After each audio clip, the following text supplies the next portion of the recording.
Welcome to On the Recyard, Women's Prison Podcast, where we are live on the... Hey everyone, it is Wednesday night and we are On the Recyard, Women's Prison Podcast. I'm Marci Marie. I'm Toonchi.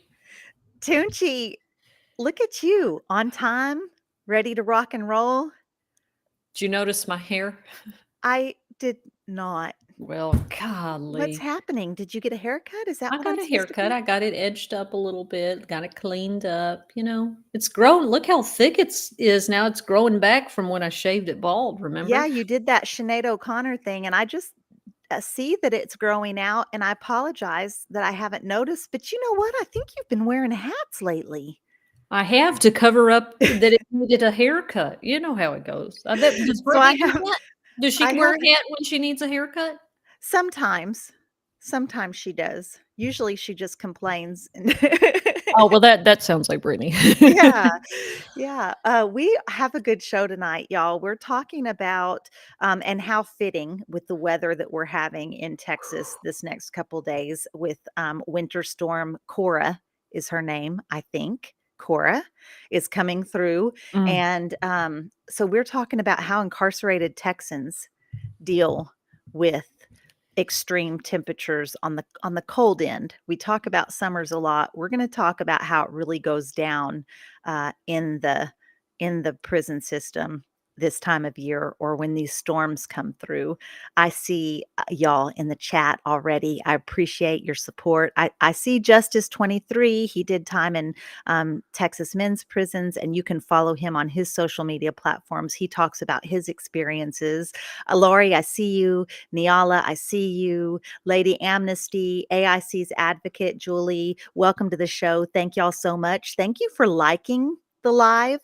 Thank you for sharing the live, and thank you for commenting. If you're watching us on your phone, you can tap that screen and give us all those hearts and all that love. I appreciate you so much. A lot of people coming in from YouTube.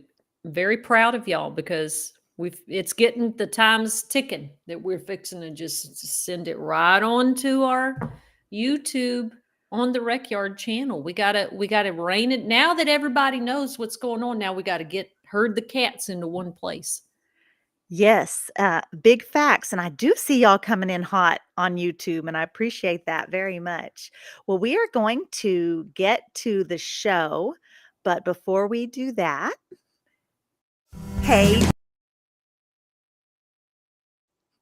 Toonch, do you even remember? I see the look on your face, and it's telling me you don't even have a clue what has happened this week.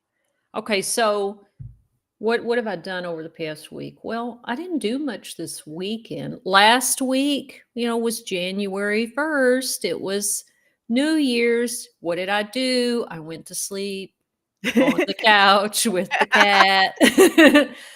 And I just relaxed. I was ready to start back full time at both of my jobs this week. And so that has been a little intense, but gosh, so much has happened, right? We had the election certified, we had storms, we had fires, a lot has happened in the world over the past week. It really has. LA is on fire. Those wildfires are not contained, and people are losing their homes. We have someone that we care about very deeply that does very good work for the and she has lost her home and her belongings. It's so devastating for so many people. People are displaced, worrying about their property. I was supposed to fly out tomorrow, actually, to LA. And that's between the winter storm and the wildfires. It's just not happening. I'm home. So, yeah, it's, and then Marci, I got real geeked out about all the flu and COVID and RSF and whatever's going on in China and the norovirus. Poor Lori. Y'all, my wife has this week just put up with a lot from me. My tweaking out about that stomach bug has sent me almost into a mental health crisis because I've had that before, and it does feel. You have, remember last year when I yes. called you? Y'all, I Yeah, I called thought I Marci. poisoned my family. Yes, and I hadn't heard from her in a day or 2, and we all talk to each other every day, at least somehow, some way. It's just crickets for, like, 2 days, nothing, and I was like, "Oh my god." Put her on FaceTime on WhatsApp, and it was just black, and you said, "I'm laying in the dark on the floor next to the toilet. I thought I poisoned my family." I did. I thought I had poisoned my entire family. My kids had all been here, and they all went back to their relative spaces and along with my parents, and everybody just got so terribly, violently Oh, ill.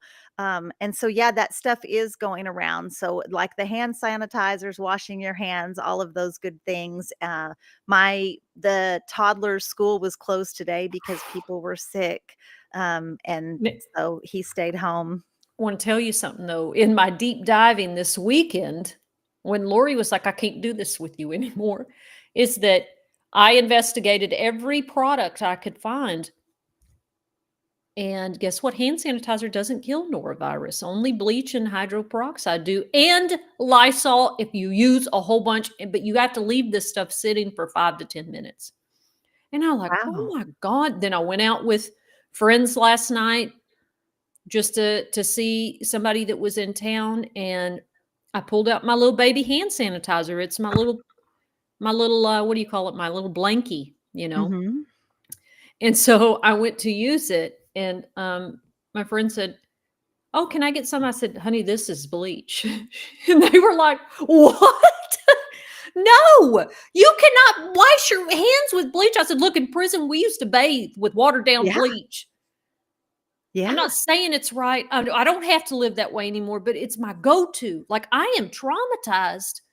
It all traces back to prison trauma and I mental health from have. my childhood. That bleach in prison is real, and I worked in the butcher shop when I was housed at the Plain State Jail, and my dorm got scabies, and I Oh, would go into that butcher shop and soak my clothes in a big old barrel of bleach and just splash it, and I was in the cooler, like, it was cold, but I would splash it on all over my body, my neck, all up my arms, everywhere that I could get it. Um, yeah, that's really serious. I see you, Lori. Yes, sending big love and germies stay away from you and your yes. baby for certain. But yeah, that's no joke. And the winter weather is no joke. A winter storm inside of the Texas prison systems, though they are not to be played with either. Mm-mm. Those buildings are not made to handle winter weather. Oh, God. Prisons are built in rural areas where the water lines and pipes and infrastructure there are already iffy for handling that kind of population. So then when the storm hits, we have water outages and burst pipes and, um, man, it's a nightmare in there. Oh, yeah. I remember, and Diane's watching, so she watches this when she wakes up, and then she shares it to all of us, everyone she knows, because Marcy reminds us to share the line. But I remember we were working in the library. Now, this was Mountain View, and we had functioning air conditioning and heaters. Okay, but it was so cold, Marcy, that you couldn't even tell the heaters were on. It was 19 degrees outside. So I had to go to laundry. It was mandatory, and then I had to go to work. And just walking that bit, I was so cold, I thought I was going to throw up. And it's like I don't have a choice. If you're working out that, if you're working in the boiler room or you're working on the yard and they need you to go do some maintenance, busted pipes, you got them long johns, and that's about it. And you do have state issued thermals most outside jobs. Now, I'll tell you this, on larger units, the host squad, they ain't getting thermals issued. Laundry is not fixing to come off of, 800 pairs of thermals or however many they have working out on host squad. I never had host squad issued thermals. We just froze out there. But Yep. those thermals, they're long johns, but the material that goes over those long johns are very breathable. A prison uniform is wind cuts through it, doesn't Yeah. block wind. The jackets that they issue, Mm-mm. wind also cuts through that. So when you're walking or working outside and it's that cold, frosty wind hitting you, it's hitting your soul. I like it. That is what a way to put it, Marcy, because that's it. That really is. And you know, that jacket, I'm gonna pull up a picture of that damn coat because I it's wish I had a one. coat. Oh, If I it anybody has a TDCJ issued please, green we need it. jacket, I We would need love to to see have it. it for So sure.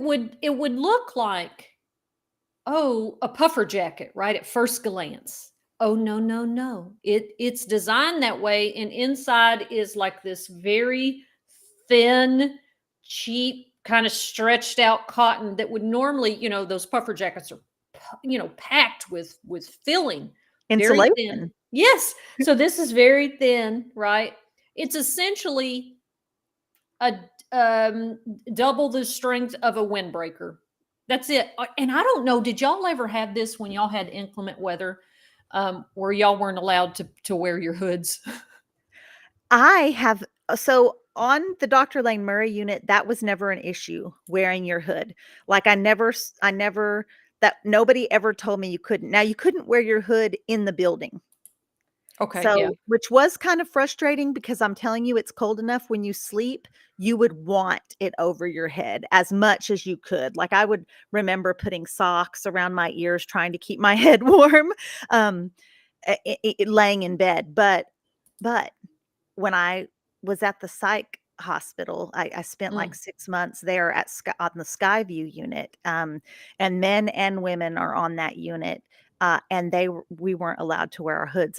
I didn't know it, and so I stepped out. It was raining, God. so you put your hood up, and I had an officer come hard yelling at me like, "Why would they put a hood on a jacket if we weren't allowed? What is the hood for if we weren't allowed to wear it in Mm. the rain?" Just thinking about that. It was just one of those things that I mean, there was a period in time we would fluctuate. These things would come up and they'd make it a big deal, and it would go away, and then it would come up again.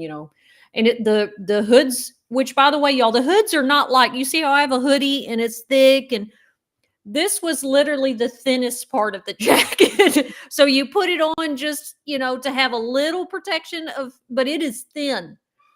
And so officers would be like, you need to remove your hood. And it was like, we're outside on the rec yard or we're at work. Why is it on here if we're not allowed to wear it? And there was never an explanation, just I can't see your face. Yeah, it makes no sense.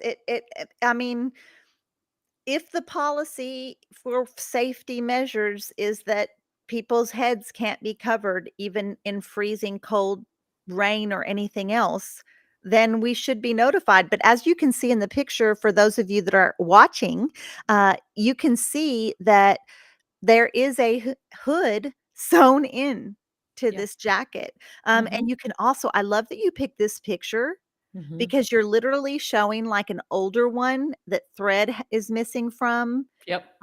and you can Yeah, it's right. That's how old it is. All the little lines that should be there are gone, like this guy's jacket. So that means all the little thin stuffing that might have been in there is gone. yeah, and it's just fallen to the bottom of the jacket. It's like it's not even a windbreaker because it doesn't break the wind. I just remember walking out, because I always had an outside job, y'all. I remember walking out, and when that cold wind is hitting, I just Mm. remember, like, it just piercing my body. This jacket did not do anything for it. It's wild. We have a question from Rayanne. She's asking, well, she said, "Y'all please tell me that they have heat." I mean, they do. But like, it depends on where you're at. At Mountain View, again, it's a well cared for, well maintained unit that has always been this place of, I've always said Mountain View was used as kind of a showcase piece, right? So the heaters and the AC work there. Lane Murray, no. Riverside, forget it. In that barn, that's what we call 5 dorm. Freeze your ass off. Henley, oh my goodness. I thought I was going to freeze to death there. I got sick twice. Really, really bad sick. There was Henley no was heat. really bad in the winter. Even the last year that I was there, it was terribly bad. When we got there, so the issue that we had with Henley is we were adapted to no air conditioned summers, is how our bodies had been for years. I was with my friend Laura Cummings, who had 3 decades under her belt, and then me 10 of we were like used to being hot. Our body had acclimated to that. And so now it's winter and there's not the heaters aren't on yet, and they haven't issued a second blanket. They haven't issued jackets. Hmm. And I'll tell you, I want to talk about this second blanket because I saw Justice say one thin blanket. Some units sometimes would issue a second blanket in the winter. It's not like an blanket policy from Huntsville that says, "Hey, if it's 30 degrees in your dorm, give them another blanket." It's just on just the Yeah. compassion of the laundry boss or the Yeah. warden, right? Uh, I'm going to pull that one up too so everybody that's watching on YouTube can see what we're talking about. yeah, this little blanket, I always compared it. So the older ones were more flexible and more comfortable and would form to your body like your blanket that you have on your bed. But these newer ones that were issued, and by new, I mean in the past 15 years, like not new like yesterday, they were issued, they're like horse blankets. So for those of you that have like a horse blanket and you know it's just kind of this thick piece of cloth that doesn't form to your body, that's how they are. And you can see, if you're watching, you can see how thin they are.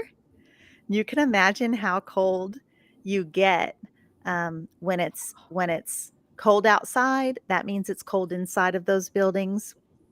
I also was at on Lane Murray where they did have heaters, Rayanne, but it was hit or miss. So Right. some of them in the dorm worked, and we're being housed in like a warehouse, and so it had like sporadic heaters in the ceiling.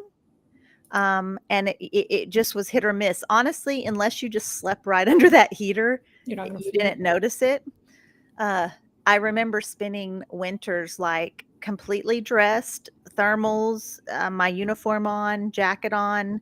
And Mandy, who's watching, one of our lioness sisters here, she says, "I remember Hmm. using hot water from my hot pot, putting it in a plastic water bottle, and accidentally burning the back of my neck." And then, of course, she had to explain this injury to her boss when she was getting strip searched for work. And we definitely did that. We kept the hot pot on and we would fill it and then empty when it got cold and fill it Yeah. again and And sleep keep with it that. on you. Sleep Yeah, with it and put it in your jacket.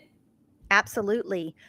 I want to talk about, so the feedback that I get from men, and Justice, if you're still watching, or any guys that did time on a, or anybody that did time on a men's unit, we hear about them. The guys in the summertime, it will be so stifling hot that they will break windows in their dorm in some of those older buildings. And then in the wintertime, now they have these broken windows and they have Hmm. this cold air just funneling straight into the building. So it's like out of desperation, they break a window for a little bit of relief. And then in the winter, they're paying for it. And they are told verbally by staff, "Well, y'all shouldn't have broke them. Shouldn't have broke them in the summer," you know. And so we have men living with those, basically an open window. I know I'm all over the place, but we cannot not talk about the transportation buses, because I made myself think about it, thinking about the transport bus, the Bluebird, when the windows would get stuck down. Have you ever pulled chain in the wintertime Oh, God. with those Yes. windows that are stuck down? Yeah. That Well, cold air just blowing on you for God hours bless. and Yes. hours? you want It's bad. you have to disassociate yourself. It's the I most It's miserable. terrible. It's miserable. I remember when me and Janet Lozano, nicknamed J Lo, may she rest in peace. We were going to a peer education conference at Hobby. Okay, so we were driving from Gatesville to Marlin. What is that, like an hour, 45 minutes, something like that? It's a while. And so we were in a bus, a dark bus that the windows were stuck down, and it had been freezing. So I remember, and Janet was a big girl. Okay, she was a big girl. And so she was sitting up against the window. I'll never forget. I can still see her little face in the dark. She had her thing on. She had her hands in her coat. And she was like, and so it was completely dark. I wrapped my whole body around her and like nuzzled up to her neck. And I said, "Please, Janet, please help me, please." And she was like, Jennifer, get off me. I was like, "Please, no." It it was just blasting into our face. It was miserable. And then when we got strip searched, Marcy, which we need to do a whole episode on Hobby, we got strip searched outside, outside. And they made us stand in lines holding our clothes. God bless. And I was just going back from one foot to the other because I dissociated. I was so cold. It felt like razor blades shooting up my bones. It was miserable. It was miserable. The and Julie, I want to touch on this because you said they wouldn't let us wear our coats or long johns on transport buses after that, the big escape a couple years ago. And so, yeah, I can't even imagine that same trip without anything on. Now, I didn't have a jacket on because I was moving units, but I had my thermals on. Um, yeah, I can't imagine. And which brings me to you talking about having to disassociate and stripping outside in the freezing after you took this horrific freezing cold ride.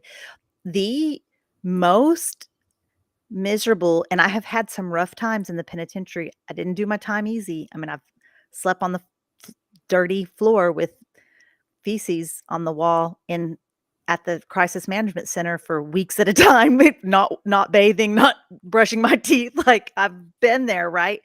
But the most miserable time I've ever been during my incarceration was working host squad. We were picking cabbage. It Mhm. had rained, so it was wet and muddy. Our boots were getting stuck in the mud. Our pants were wet from muddy water setting in the rows. We were at the back gate to go out, and the rule was if it's 32 or below, we don't go out. We hear the weather on the radio, and we hear them say 31 degrees. We all start cheering. We're like, "Thank God," because we were cold, y'all. Mhm. And Mhm. and the sergeant, excuse me, the Lieutenant Richard Warren said, "I didn't hear anything. Let's go." And they opened up that back gate, and we got on that trailer and went to the fields. But it was too cold, like, because it was muddy, the little cloth gloves that they gave us were you had to take them off. You couldn't pick a cabbage with these muddy things that so we're like for those of you who have never picked a cabbage, it takes a little bit of muscle, and you have to be careful not to pull the plant up, and you have to twist it right. So I'm like, your knee is on the plant, and then you twist the cabbage. So my pants are wet and muddy, and my hands are frozen blue. My face is blue, and just I remember thinking, this is like I could die right here, and no, they wouldn't care. You wouldn't care. They wouldn't care. They wouldn't stop picking cabbage had No. I just froze to death right there Ju in the mm. field. Uh, Well, and the inclement weather, degree number was always the thing, right? Always, I don't know if they did this to y'all at rec, but we would go to rec, and if it was 30, I want to say it was 32, it might have been another number, but it was like if it was that number, we were supposed to go to the gym, which was literally across the rec yard. Like literally. Like the length of a sidewalk, of a little small, it's right of a driveway. It's right there. The officer would sit inside there and watch the rec yard on the phone. But they didn't So, want y'all to go to the but gym. they didn't want, they never, so we would be like, it's inclement weather. And it was, what do you call it when it's the wind chill factor? Mhm. So if the wind chill factor dropped it down below 32, that wasn't good enough. The actual temperature had to be 32. Or I think it might have even been 37 or something. I don't even think it was freezing level. It was like somewhere in the upper 30s or 40s. And they just would not. They would not. And they'd say, "Oh, y'all want to be out here with your girlfriend? You can sit out here and freeze." And it was like, it doesn't matter why I'm out here. I'll tell you that. I was gonna say it, and you brought up the girlfriend thing.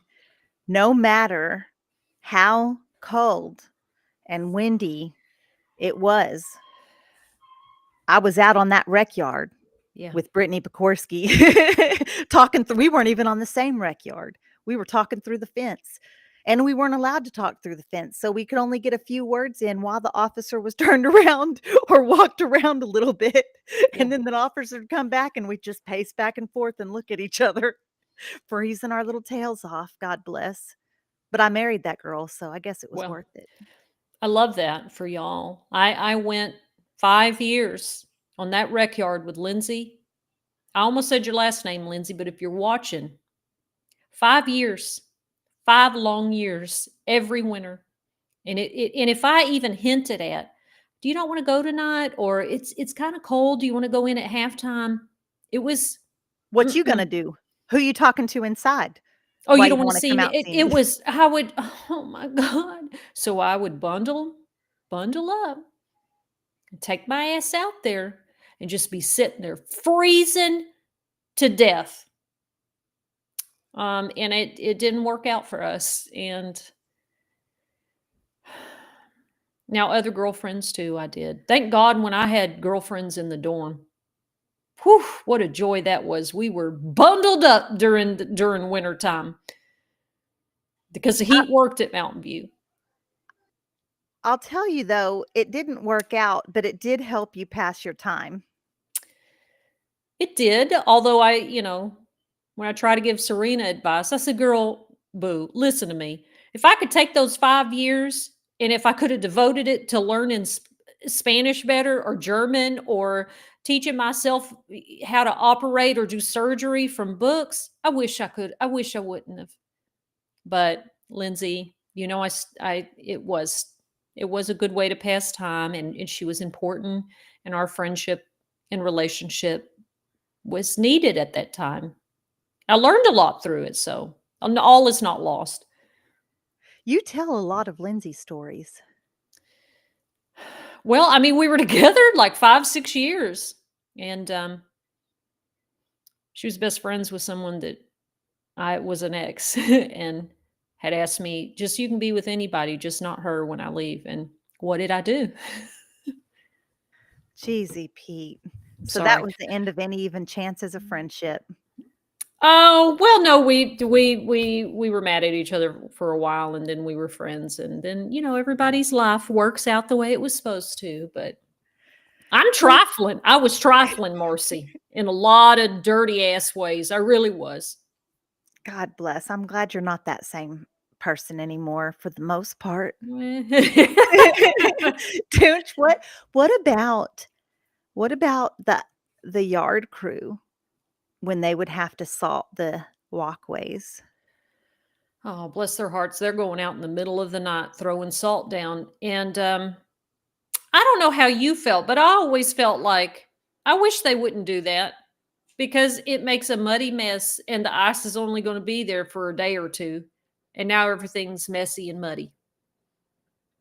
Well, and then we brought that salt into our cubicles, into the dorm. Yeah. It made everything really nasty for a long time. The only thing that was worse than that was when a host squad worked the pig dorms, and it was then pig shit all over everything, and the whole unit would smell like that for days, y'all. That's a That was very specific smell. If nobody has raised pigs before, It is a specific smell that you will never forget. And also, do you know what a very specific smell is? Which is amplified during the winter because it's really cooking and blowing in the, when they would cook the slop. Oh, yes.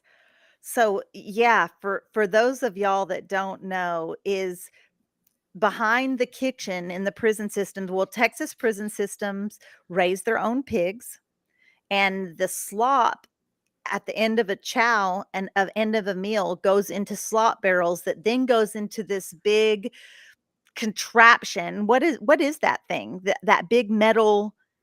I don't just some type of cooker, like a yeah, It's it's a a big giant, like, it goes on the back of a truck. It's huge. It's someone's job, actually. One of the kitchen workers' job at Lane Murray, it was the back dock kitchen, like, there was a back dock kitchen worker who worked on the outside of the kitchen at the back door, and it was their job to take those slot barrels, and I've done it, and haul it up these stairs because that thing requires stairs, and then lift it up, and you can imagine hundreds and hundreds of trays being slopped into that.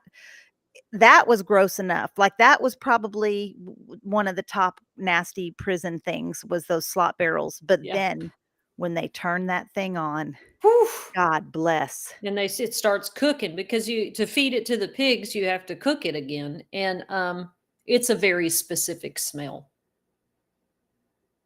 Yeah, I haven't thought about that since I've been home. That and I can still smell it, Marcy. and there's That nothing out slop. here that compares to that No. smell. I Mm-mm. I can't think of there's never been something out here that I've been like, "Oh, I know that. I know that smell." Yeah, it was really, really rough. Gosh, it's whew, yeah.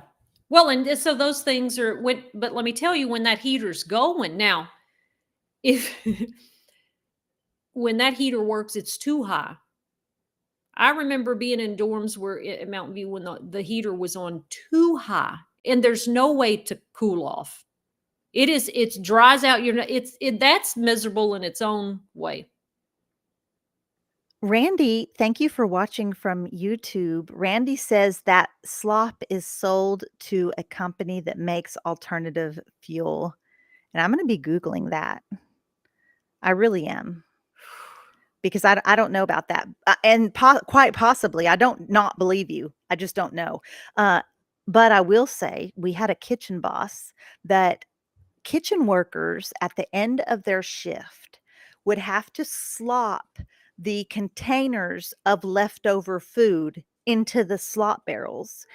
So what do kitchen workers do? Like on chicken patty day, they're eating an extra chicken patty or any kind of food that was any type of palatable digestible thing, they were going to eat it. And they would save a thing back, and while they're cleaning, everybody's kinda digging in it and eating because that was how we lived our life.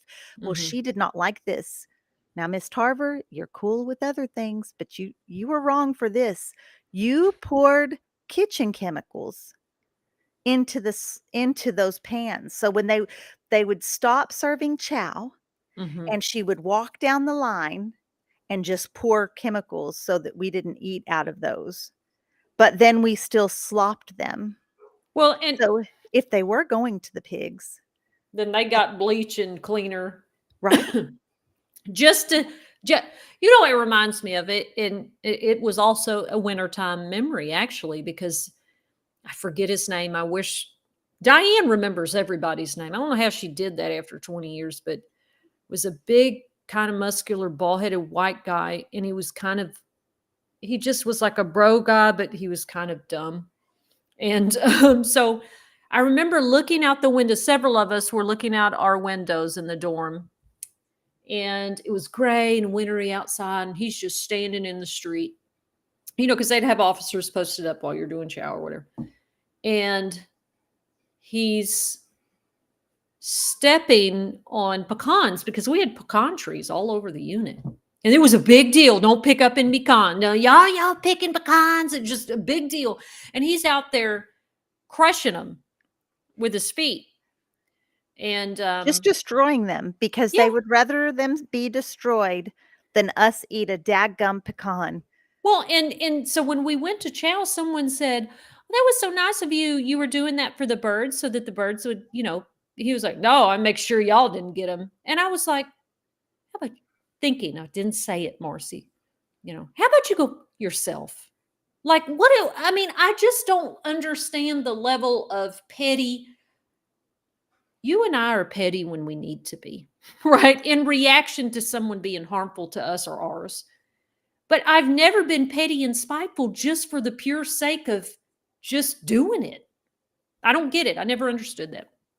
It doesn't make sense, but a lot of folks, just really they just rather see something go to waste, or I don't know why people are like that either. I really don't. Jerry Swaim, another one of our Lioness sisters and good friends, has over 3 decades in the Texas prison system. She's watching from YouTube. Thank you, Jerry, for remembering to watch from YouTube. She said the poop pond is worse, and the poop pond, God. this reminds me of another job that has to work outside no Mhm. matter what, rain, sleet, ice, whatever, they are out there, and that is the bar screen, and that is to the person who has to go to describe it, Toonch, because I don't know how to word it. It's where everybody's potty goes. It's a big Yeah. It's it's a like an filter. underground room Yeah. that And everybody's it's potty goes through it, and it has a right. filter there, Mhm. and it catches whatever random things end up in the potty that's not supposed to. To Chip go bags, sheets, IDs. dentures. One time Bobby Brown, somebody got mad at her, flushed her dentures. And guess what? They sent a trustee out there to the poo poo pond to look for it, found it, bleached it. She popped God them right bless on her. back in her mouth because you couldn't get dentures. That's a real G. She needed those teeth. And that was that. Now that was petty in response. She was fighting with some older lady, and she said, "Oh, okay, I got you." So Bobby Brown fell asleep. She got him off her table, flushed him, said, "Now, how about that? I'm gonna hit you where it hurts." And she was in tears. She was crying, please. But that poo poo pond, that bar screen, it's officially called a bar screen, but we called it the poo poo pond. And like Marcy said, it's channeling all the waste through these filters. That way, it doesn't clog up the main sewage system. And you're gonna find, we got locked down one time because they found when they were raking, and they take a big rake and they rake it so that they can bag it up and dispose of it. They found a condom. They Oh, found a condom, and I guess the boss saw it while they were raking, and they put the unit on lock. It was this whole big thing, and yeah, found all wow. kinds of stuff down there. But yeah, imagine that, y'all are. It's cold. It's icy. It's miserable, and you don't have adequate. We know because we've talked about it on the show that they don't have worker protection. You know. And let me say before, because no matter what, somebody in the comments somewhere across one of the platforms is going to come and say, well, I work outside in the cold in the winter. You don't hear me whining. But I'll tell you what, sir, because 90% of the time it's a sir that comes to us with that kind of malarkey. Yep. You have adequate materials and gears and equipment to keep you warm, A, and B, I guarantee that you have a warm place to lay your head when you go to sleep. These folks never get warm in the winter. I don't know how to tell you. In the summer, you never cool off. You are overheated for months at a time. There is no reprieve. And in the winter, especially if you work outside, dadgum, especially, then you are cold like that, constant, 100% of the time. Yeah. I was looking for some pictures while you were telling everybody that. I was looking for a bar screen to be able to show people what that looks like. I'll skip the one that was a little bit more gross, but um, just want people to have an idea of what you're doing out there. Which these are jobs, yes, other places, in the world with sewage treatment places. But the point is, we don't have the adequate gear and clothing to keep us warm or safe Or when safe. we're you know. Thank you for saying "or safe" because there's not the proper PPE equipment for any of these jobs, any of these prison jobs, and you're literally dealing with raw sewage, Yeah. uh, And quite so dangerous. people would have to um, go rake these with a big rake. And you'll see the ones that are also where they have to go down into it to rake. It's Yeah, and that's terrible. how It's Lane Murray terrible. was. You went down because I had, uh, as for someone that got in trouble as much as I did while I was locked up, I had a couple bosses that knew that they could freaking get work out of me no matter what. I Mhm. used that to get through my time. I gave those people way more energy, than I ever should have as far as working for free goes. But I have had to do that job. They have woken me up out of my sleep because either the bar screen girl pulled chain or something weird happened, and I have gone out there, God bless, and I've done that job. Now, it wasn't freezing cold, but it was horribly miserable, and that was considered kind of a privileged job, like, Right. Like, you or the way they whoop-de-wooed us into thinking what was you're out there raking.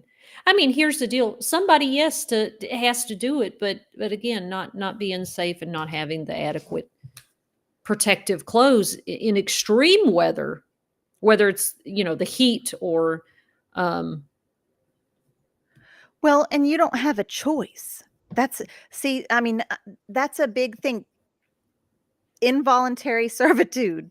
It's slavery. You don't have a choice to work, and when you're assigned that job, you don't have a choice. Like you have to go. And I'm not saying like incarcerated folks shouldn't work because frankly, in my experience, most people incarcerated want to work because it gives them something to do to pass the time. But should they be forced to do these kind of jobs? That's a whole another episode, but, I mean, that's what we're talking about, you know? So and for no money. Texas doesn't pay 5 cents an hour, they don't pay 15 cents an hour. You can't buy a bottle of shampoo because you worked the week in Texas, Mhm. it doesn't work that way. And thank you, Kim, watching from YouTube. It's supposed to be punishment, not torture for certain. Yeah. We need Boy, to it talk was about what about the blackouts?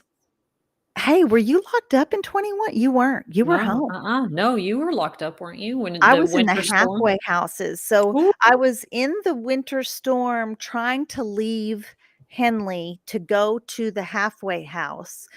Henley unit, their power remained, and so I will say that. I have been on Lane Murray where the power goes out because of winter weather. Mhm.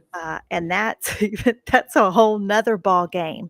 Then they're like running on the generators and, um, I mean, that's just a whole nother level. But a winter storm, the 2021 winter storm kept me from pulling chain to go to the God. halfway house, and we were frantic. Like, you have to pack up and get ready, and you're like, we're sitting in the day room waiting because it's just a van that takes you from Mhm. point Yeah. A to point B. So we're just waiting and waiting and waiting, and Oh, hours later waiting, racking up for count, and coming back to the day room. We've already oh, given all our stuff away. Like, I don't even have shower shoes. I passed my shower shoes through a hole in the wall to a girl in the next dorm because she didn't have any shower shoes. God. Like, it was really wild, and it kept me from going home, and I remember being on the phone with my family just crying like, "I can't believe I'm not on the going COVID to the next almost took you room." out there, and then you couldn't get out the door from the winter storm. Yeah. Yeah. Yeah, and then I get to the halfway house. COVID was a whole 'nother issue, but we could get a job. I could go to Sonic and work Mm, and talk to all those people and deliver my little brown bag specials to people's car windows and back, mhm. handle money, but I couldn't have my family visit me It's because wild.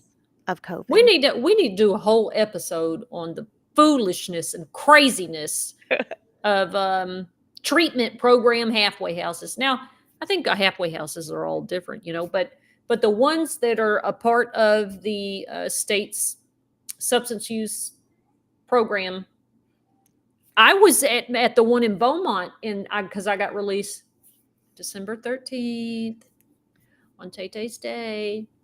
But when I got to Beaumont, it was, boy, for as much money as that they're contracting these places for, you would think it would be a nice halfway house. No, raggedy, run down. Food, they would go pick up, the van would go pick up our weekly food. By the time it took us 2 hours to put it in the pantry. 2 days later, all of it's gone. You know why? Because the staff packed it off in the middle of the night. That's And so it was wild. cold, girl. It was so, it was cold there too. And I'm going to tell you something. And this is really, it really speaks to, when we talk about, like, you have privilege, right? Like, where have you been in your life where you can't understand how someone else lives? I mean, that's what it is when you say, you've had privilege, right? Like, or how someone else has been treated because you've never experienced that. And I remember, Marcy, we had to go to Goodwill, and I could only go in the van because I had a monitor on. I had certain ways that I had to go to Goodwill. Well, Goodwill would drop us off before, I mean, the halfway house would drop us off before Goodwill opened, at like an hour. Oh my goodness, okay. So I'm sitting outside of Goodwill, and all I have is the clothes that the girls gave me when I got to the halfway house. I didn't have my parents' clothes that they had sent me. It was in the mail, and I wasn't able to take this was my first time using my voucher to go to Goodwill to get some clothes. So I literally have a thin pair of pants on and a long sleeve shirt. That's all anybody had to give me. And I was sitting there, and I remember looking at some of the unhoused people in the area that were getting shooed out of the gas station. And I was like, what are they supposed to do? What do you do if this is all you have? You would die out here. And it was a real moment of, at least in prison, yes, it was intense, and we didn't have a lot of choice. But I recognized that a lot of people out here do have choices, but a lot don't. Mm. And I understood something for the first time that I hadn't before. And it's rough not being able to clothe yourself and house yourself and protect and shelter yourself in extreme cold. Yeah.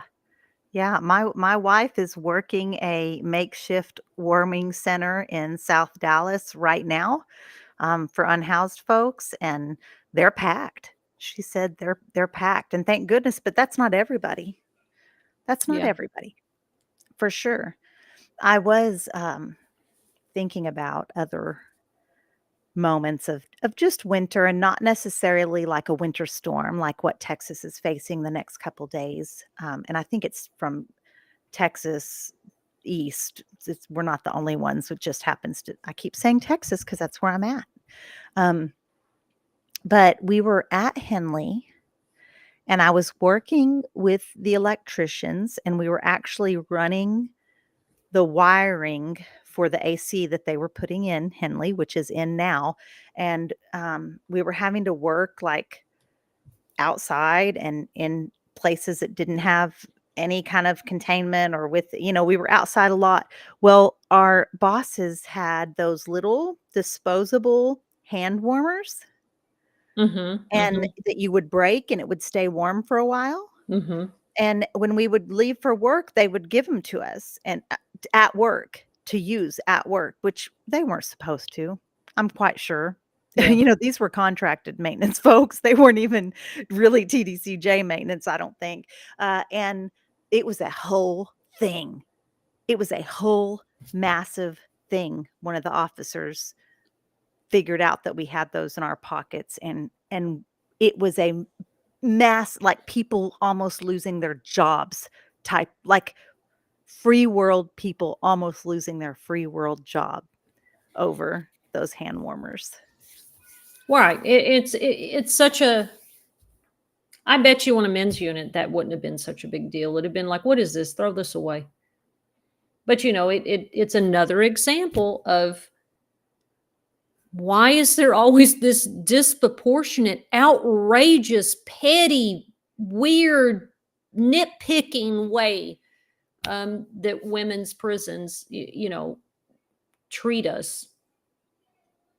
Yeah, I think that we hear the people that did time in men's prisons talk about things like drinking free world coffee on the job or which was in a female unit, y'all, that was serious. That 99% of the time it wasn't happening. And if it was, it had to be done in a way where even if you had a cool officer, all of them weren't cool, so you still had to hide it. Mhm. Um, and even if you didn't have like if you didn't have access to free world coffee and you had to work a job where you were like overnight worker and you took a spoon of your instant coffee, even that could be a huge deal. And you could get cased up over it. And yeah, it's wild. London, thank you for watching from YouTube. My niece at Murray doesn't have heat, and some cells have broken windows. I'm If it's a cell, if she's in cell block on Murray, some of those heaters in some of the buildings haven't worked the entire time I was locked up, and they have never worked since. And they come and work on them every winter. And then it's wild because the dorm right in the same building, the dorm right next to it will have the heat on, and in cell block, that heater it's like a big bigger than 8 by 10, maybe like 11 by 13 grid in the wall, and that's where the heater would come through. It would be stifling hot, like, where you couldn't breathe that hot air blowing on you. We would Mhm. try to cover it and get in trouble for covering it, Yep. but, it was great when you had to wash your clothes Yeah. and you could just hang them on the vent right there. They'd be close. It's like a hot it's like an air dryer, like a hair Yeah. dryer blowing on you. Yeah. Well, because nothing could ever be balanced. It was always, you know, it reminds me of the showers in Henley. I don't know if this was that way in your dorm, but it was a tiny shower room with 4 spigots that, the push button It's ones. like that in every dorm at Henley because that was part of my job is to walk around to those But showers when and you pushed it on our side, it was pure hot water. Pure. There oh, was no it was scalding hot water. oh, Now, there was 1 or 2 that was not as scalding, but it would give you a blast of scald. Like bathing for 3 well, how long were we there? 6 months? It was a nightmare. It mm. was a nightmare because then you would leave that and go back in the dorm and they didn't give us our coats until Yeah, December. they were stingy with those coats at Henley. See, I went from Lane Murray unit, you kept your coat year round. Mhm. Once your coat was issued to you, that was your coat until you pulled chain or died. I mean, that's literally that was your coat. But yeah, I can't imagine having it taken away for sure. Mm-mm. The coat was the pillow. Yeah. Yeah, you gotta have it. I need Gotta that. have it. Golly. Toonch, we have about 5 minutes. Any final thoughts about winter weather? We didn't talk about using the hair dryer to stay warm. And Yeah. we have a friend who still uses her hair dryer out here under her blanket, Chanel, Chanel uses her because that's what we would do. And of course, again, it's against the rules, but we would get under our covers, plug our hair dryer in, and turn that hair dryer on, and it would toast us up right there and make us warm enough to be able to sleep. I don't really think anybody at Mountain View really used that because the second the blow dryer was on, longer than just a minute or so, and you couldn't see somebody doing their hair, that officer, they were petty about those blow dryers because people cook their food with it, and then they would pop the outlets. And so it was a big deal. So I don't really, but then again, we had heat too. But I don't remember anybody at Riverside really doing that either. But Oh, we did it at Murray, everybody. And in your when you lived in cell block, you would put it, in a you would cram the bottom of the hair dryer into a toilet paper roll, like a full one, so that then you had a stand and you would just turn it on and it would just be in the room. And if you had a roommate, there could only be in cell block what you're talking about popping a socket or blowing out a fuse or whatever, it was every 4, where you could only have 1 dryer for every 4 sockets. right. So you would have to arrange. You'd have to be like, "I'm turning on," you'd get in cell block, you'd get in the vent, and you'd be like, "Hey, I'm turning on my hair dryer for a while." Be like, "All right, cool." Or somebody would say, "Hey, I was gonna cook." And I'm like, "Okay, well, what time? Because 'Cause I'll turn mine off for you to use your hair dryer." You had to do it that way. And in the dorms, I think it was a little bit more than 4, but you could see who was on the same circuit because you could visually see the tube that connected us. Yeah. Yeah. Ours was the row. Like we had like 1, 2, 3. What was that? Yeah, 4 rows. And so you could only do 1 on each row because the second somebody popped it in, and we'd get mad. We'd be like, somebody was blow drying on this row. Why would you do that? Oh, because I need to do this. And okay, well, now this whole row don't have Now nobody electricity. can do nothing. Good Right. job. Good Good job. job. Dang. Yeah. Besides the blow dryer, layering up, sleeping in lots of clothes. That water bottle, Mandy's right. That was a, I was, we're talking about prison, but I remember being in county jail in Fort Bend County Jail in the old jail that winter in Marcy. It was a snowstorm in Houston, and the heat did not work there. And I was on a top cell that had the big, like you were talking about, the Mhm, blowers for the heat, but mhm. this was blowers for like if, Circulation, yes, for like like if a there was a fan. fire. It was a Yes. fan. So Mhm. the guys were always popping the fire alarm because they would use the outlets on their side smoke to light cigarettes and stuff. Tearing them So pages then, out of the Bible for yes, rolling paper.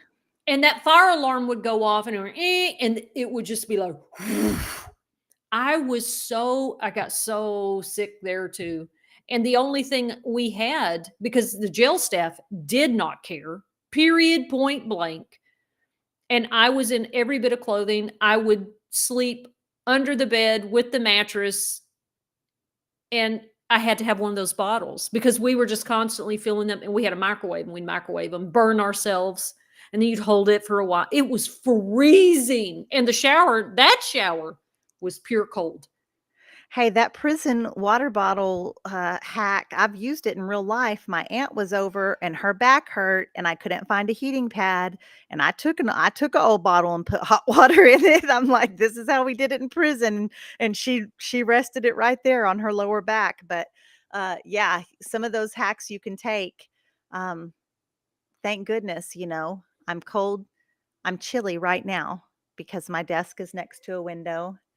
I'm a little bit chilly, but I'm not cold, and I'm not gonna be that cold like that again. Thank goodness for that. I think Jerry said a little bit while back that, uh, we make her remember how blessed she is to be Yeah. home with family now, and then someone else said in the chat a little bit earlier about how many folks are inside right now, um, bundled up the best that they can, and honestly, just trying to mentally survive because it takes such a not just a physical toll, but a mental one.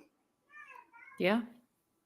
It Yeah. does. When your physical body is under threat, whether it's germs being trapped in the dorms with an outbreak of something, whether it's extreme heat and you don't have air conditioning and you're burning up in those dorms, or it's cold. It's like it really does feel like I'm going to possibly die from something that if I was in the world, I would have more control over. And and the fact that I don't hear and nobody cares. It seems like from the staff, it's particularly, yeah, it messes with your head. It absolutely does, and so, like, sending warm thoughts and lots of love inside those prison walls, and if you have family and friends on the inside, y'all check on them. Y'all check on them. They appreciate that, and they need that. Thank you, everybody, for this has been a great show, and y'all have been really live in the chat. We appreciate y'all so much. We appreciate you tuning in every week. This is our favorite night of the week. Thank you for liking and sharing the live and leaving comments. If you're listening to us wherever you listen to your favorite podcasts, please leave us a review. That just helps us reach an even broader audience. On the Recyard has big plans for 2025. So Um, it is Coming. coming. It is coming. And we will see you all next week, same time, same place. Much love, everybody. Thank y'all for hanging out with us on the Rec Yard.